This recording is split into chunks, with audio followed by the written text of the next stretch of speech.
很多父母一看到孩子流鼻血、流鼻涕、出汗、打哈欠、发烧，第一反应就是孩子的身体出了问题。但今天我要跟您分享一件事情，就是小孩子最健康的时候，反而像生病的样子。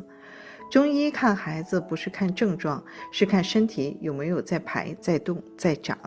很多您阻止的，恰恰是孩子正在身体自救。那为什么小孩会流鼻血呢？它不是破了，它是在泄热。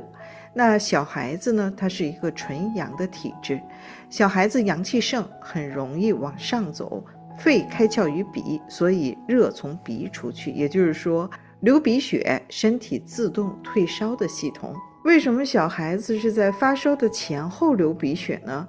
热出不去，他会发烧；热从鼻出去，他就不会发烧了。所以经常流鼻血的小孩反而很少高烧，这不是病，而是保护的机制。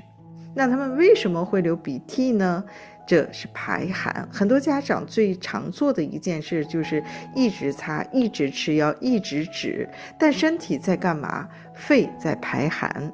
鼻涕不是产生的，是被推出去的，身体不想留在里面，越止越进肺，越进肺越咳嗽，越咳嗽就越拖久，所以鼻涕是出口，不是一个问题。那打哈欠、伸懒腰呢？这是一个发育的信号。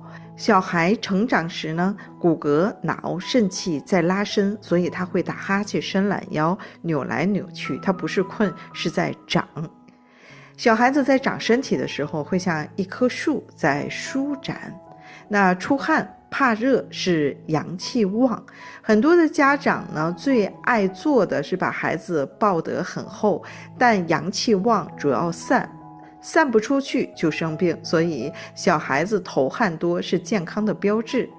小孩子最怕的不是冷，最怕的是被捂住。什么时候才是真正的病呢？这一点非常的关键。14岁以下排出来是正常的，是越排越健康的。那14岁以后呢，还大量的出鼻血、无力、脸色差，这个时候您就要去看中医了。总结一句话，小孩子问题多数是排，大人的问题多数是虚。今天很多父母爱孩子，但却一直在阻止孩子的身体。我们用药是在替身体做事，但孩子的身体本来就会做。如果您明白了一件事，养小孩子就很简单了。身体不需要您帮着孩子去控制，而是需要您允许孩子自己恢复，回到起点，身体本来就会好。欢迎您收听这一期的节目。如果您对孩子的健康有任何的问题，请给我们留言联系我们，我们收到后一定会回复您。祝您和孩子都健康，我们下期节目再会。